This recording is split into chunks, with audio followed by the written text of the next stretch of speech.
আজকে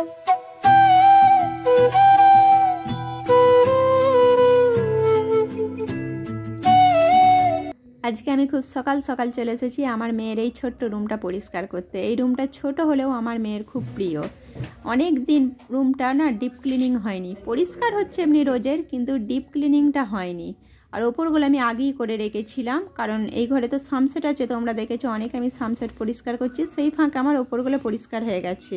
আর আজকে নিচেগুলো অনেকটা কাজ আমার সারা ছিল, সেই জন্য লেগে গেছি। দেখো, তার আগে দুটো বিছানার চাদর ছিল, তুলে ফেলেছি। আর এই ক্যাঁথাটা না খুব ভারী, এটা কেন পেতে রাখি জানো তো, যাতে এই তোষকটা নোংরা না হয়। এই ক্যাঁথাটাকে আমি যতবার তুলি, ক্যাঁথাটাকে তুলে ঝেড়ে আনি বাইরে। একটু ভারী হলেও কিছু অসুবিধা হয় না, কি পরিষ্কার পরিচ্ছন্ন থাকে দেখতে পাচ্ছ। একবার শুধু বাইরে নিজে ঝেড়ে আনা। আর বিশাল জামার ধুলো হয় বাইরে নিয়ে যেতে হয় তা নয়, একদম দুয়ারেতেই আমি ঝেড়ে নিয়েছি, কারণ আমি থাকতে থাকতেই পরিষ্কার করে ফেলি। দেখতে পাচ্ছ যে বিশাল ধুলো বেরোবে তা নয়, এটা অনেক দিন পর করলেও হতো। আজকে রুটিনটা আমি করে রেখেছিলাম, না থাকতে থাকতে পরিষ্কার করে ফেলি। আর আজকে মেয়ের বিছানার না কালো চাদরটা ভেতরে দিয়ে দিয়েছি, কারণ ও প্রত্যেকবার বলে মা চাদরটা একটু চেঞ্জ করো, তাই ভাবলাম আজকে কালো চাদরটা ভেতরে দিয়ে দিই, আর ওই অন্য একটা চাদর ওপরে দিয়ে দিয়েছি। এই তো চেঞ্জ হয়ে গেল। বলো কত নাহলে চাদর মানে কিনবো আর কত ইয়ে করবো, অনেক আমার চাদর কেনা আছে, সেই জন্য এইটা একটুখানি বুদ্ধি করে দিয়ে দিলাম। এরপর চলো জানালাগুলো সব ঝেড়ে নিচ্ছি।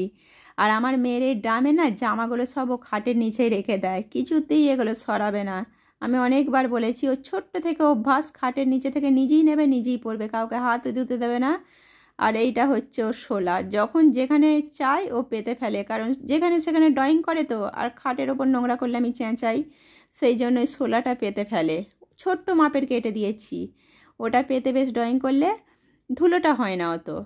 আর এগুলো দেখো, এই চিকচিকিগুলোর ড্রাম বসানো থাকে, ড্রামগুলো না এই চিকচিকির মধ্যে না বসিয়ে রাখলে মেঝেগুলো আঁকড় পড়ে যায়, লাল মেঝে তো সব সময় টেনে টেনে বার করে আঁকড় পড়ে যায়, সেই জন্যে এইটা আমি বুদ্ধি করে করে দিয়েছি, এর সাথে টানলে কিছু হয় না।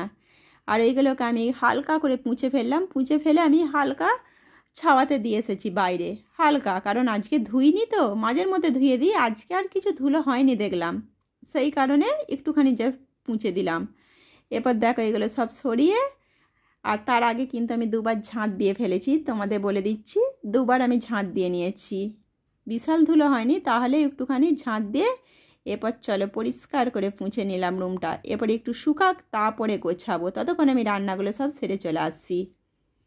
আর আমার রান্না হয়ে গেছে, একবারে দুপুরে চলে এসেছি, কারণ আগে তোমাদের আমি দেখাবো বলে না আর তোলা হয়নি, কারণ কারেন্ট ছিল না, 2 ঘন্টার মতো কারেন্ট ছিল না দুপুরের ভাত খেয়ে আসার পর, সেই জন্য 3টার সময় কারেন্ট এলো, আর তোমাদের দেখিয়ে দিচ্ছি, যেখানে জিনিস সেখানে করে ফেলেছি।